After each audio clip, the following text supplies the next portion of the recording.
Shalom, ini hari beta ada di Fakultas Teologi dan beta akan bertanya-tanya kepada mahasiswa teologi mengenai gereja sebagai persekutuan mistik. Oke, let's check Liza. Shalom. Halo, Kak. Beta mau tanya tentang gereja sebagai persekutuan mistik. Ada yang mau jelasin gitu?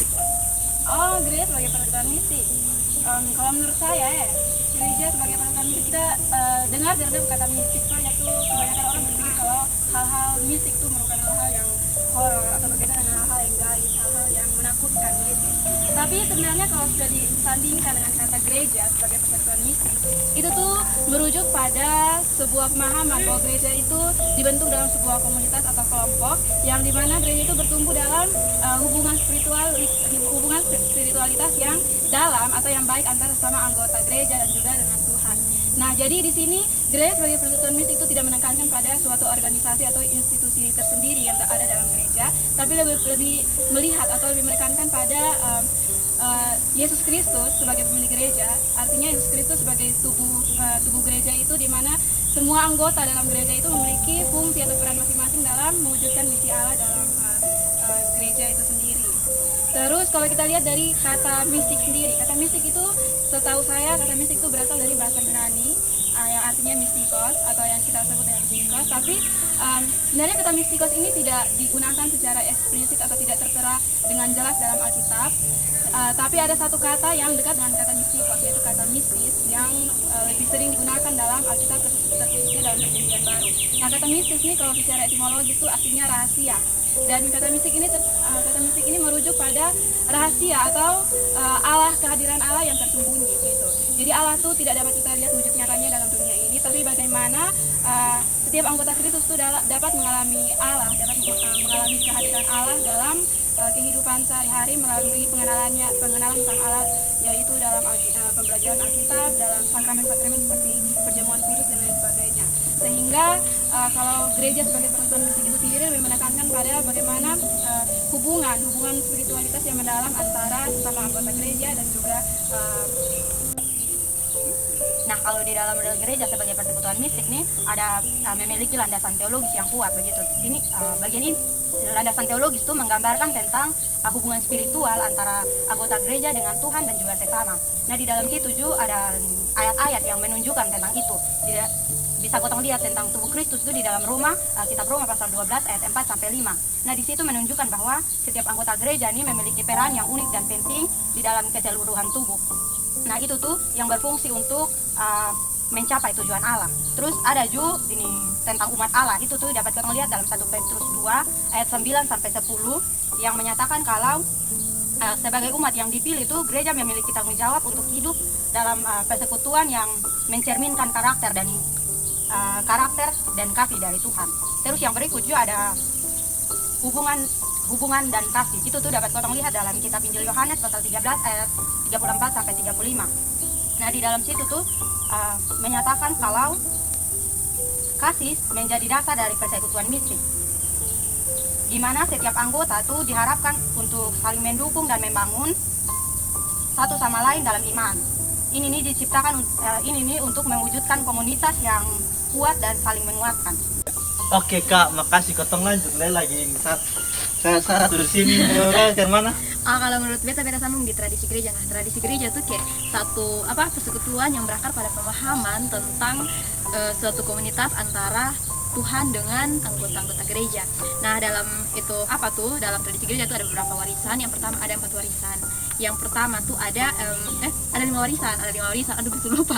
Yang pertama tuh tentang warisan apokaliptik. Nah, warisan apokaliptik tuh kayak warisan yang sudah diajarkan dari para rasul dan diajarkan terus-menerus sampai dengan zaman kebang. Terus yang kedua tuh ada sakramen dan persekutuan. Nah, sakramen tuh kayak sarana persekutuan mistik yang diajarkan atau dilakukan di dalam gereja.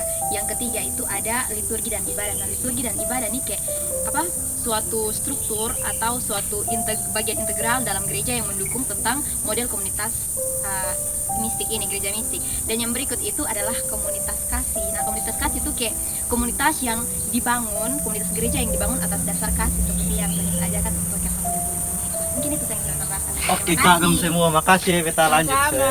Ya, Kakak.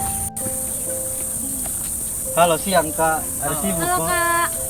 Dia bisa tanya-tanya sedikit toh. Boleh. Oke, Kak. Mari sana duduk. Nah tadi beda sebelah beta jangan tanya tentang gereja sebagai persekutuan mistik. Nah kira-kira teman-teman bisa tambahkan kok?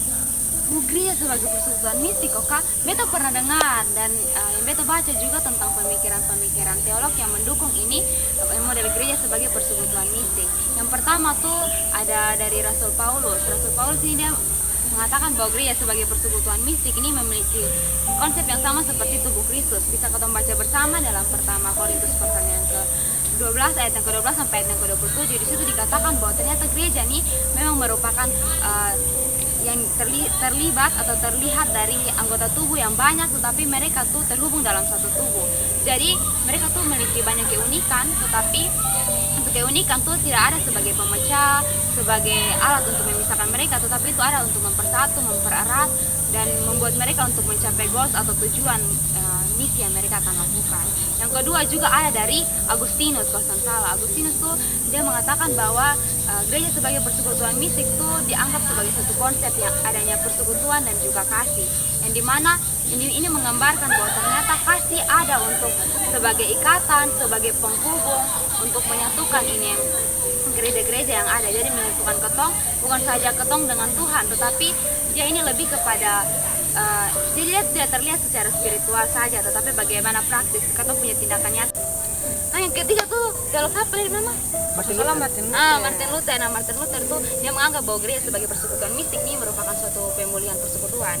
Jadi ketong sebagai umat manusia, ketong sebagai komunitas-komunitas orang percaya tuh ketong bisa saja langsung ketong mengakses, ketong langsung saja menemui Tuhan tanpa melalui perantara begitu.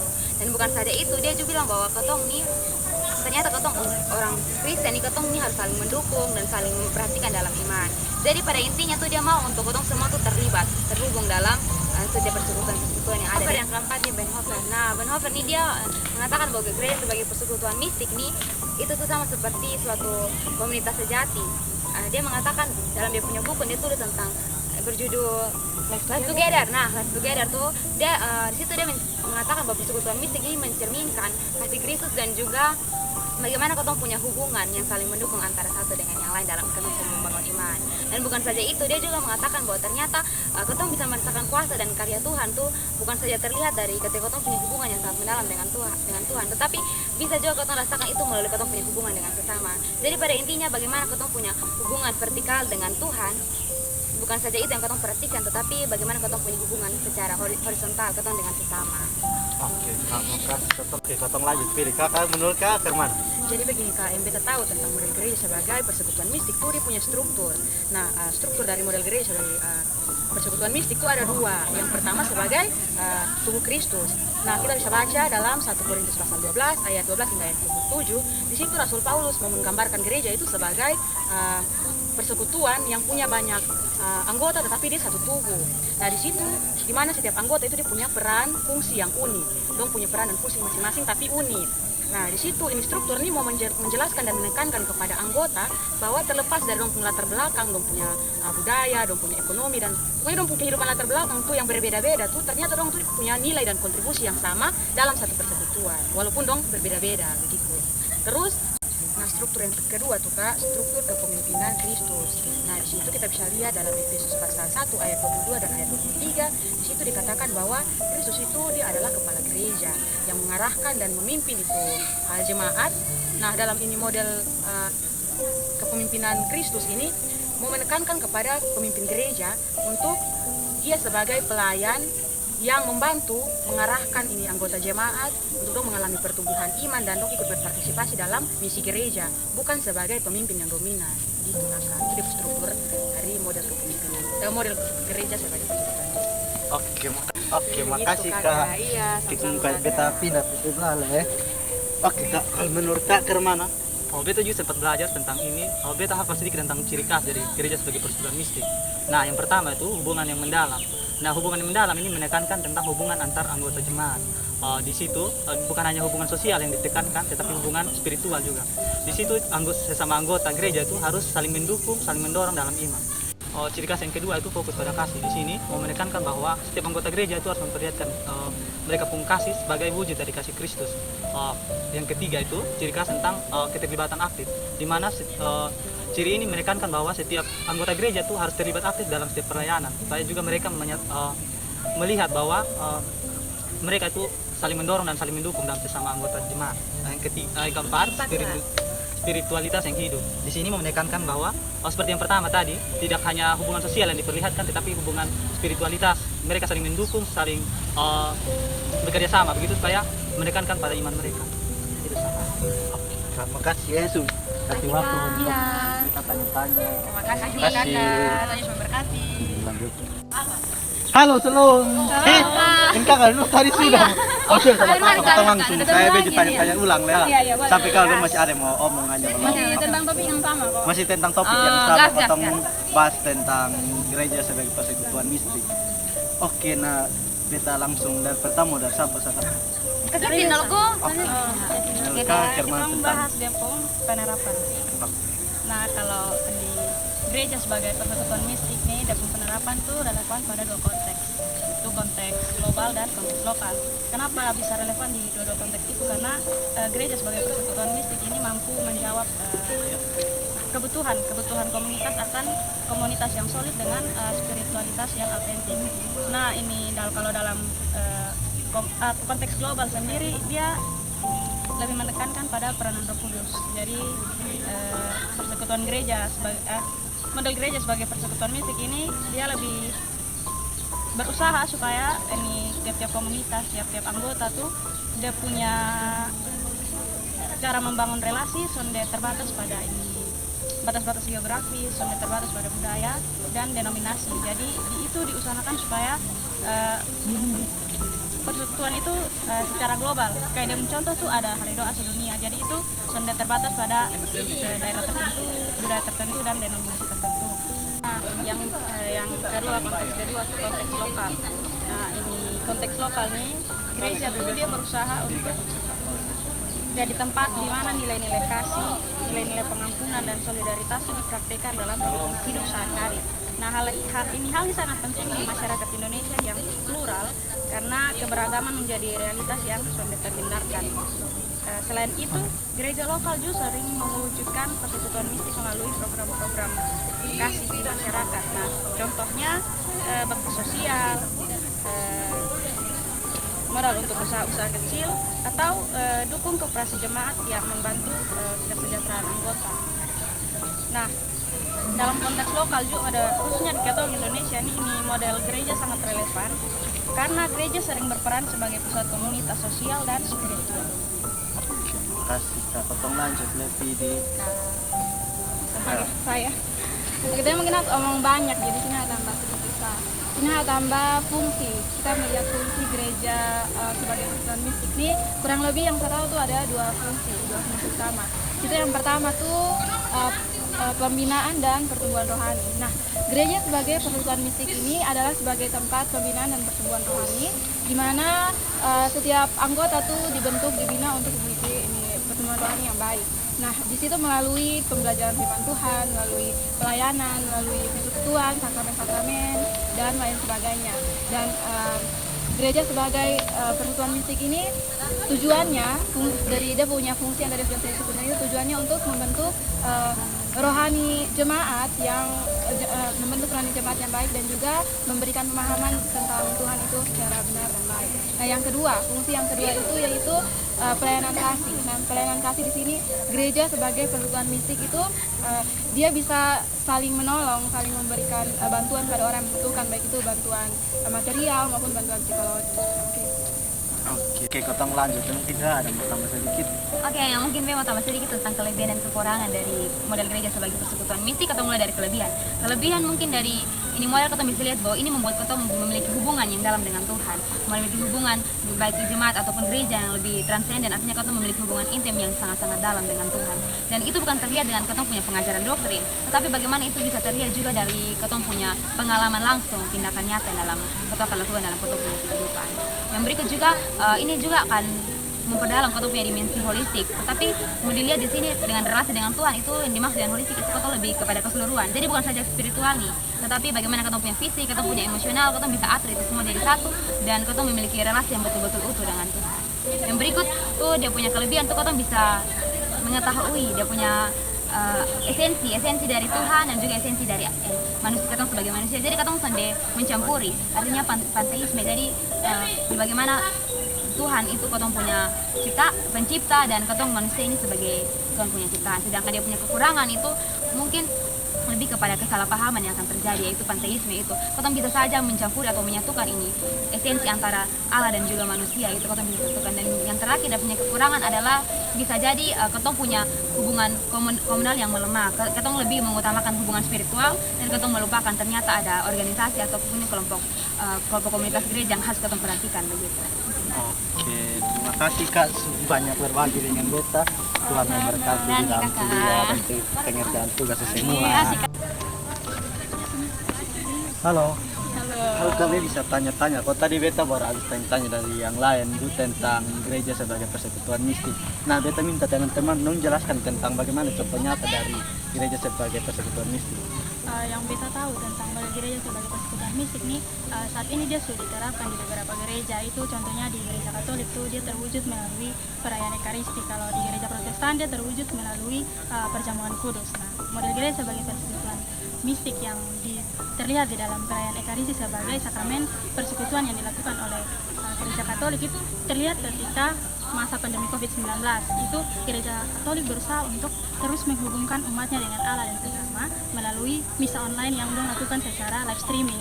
Jadi walaupun dong terpisahkan secara fisik begitu dan bisa dikumpulkan di gereja, tapi melalui misa online ini gereja berusaha untuk menjaga hubungan spiritual antara umat dengan Allah dan juga dengan sesama. Jadi ikatan sebagai persekutuan mistik ini tetap terjalin sekalipun dengan kondisi yang terbatas. Nah ini menegaskan kalau Roh Kudus ini juga melalui Roh Kudus gereja dapat terus berpartisipasi dalam persekutuan mistik dimanapun umatnya berkumpul untuk beribadah. Nah kalau misalnya model gereja sebagai persekutuan mistik di gereja Protestan tuh itu dilihat melalui perjamuan kudus. Nah perjamuan kudus ini kan adalah perjamuan roti dan anggur. Nah itu perjamuan roti dan anggur ini mempersatukan jemaat dengan Allah supaya umat dengan Allah ini menjadi satu persekutuan dan dengan sesama juga menjadi satu persekutuan. Nah melalui roti yang dipecah-pecahkan ini adalah tanda saling berbagi dan peduli terhadap persekutuan di dalam Tuhan. Itu yang kita tahu, Pak. Oke, potong lanjut kalau menurut kakak contoh nyata yang lain ke mana? Yang saya paham itu ini kontribusinya dalam gereja sebagai persekutuan yang mistik itu ini terlihat dalam gereja Katolik, yaitu Ekaristi. Nah dalam Ekaristi ini terdapat 3 aspek.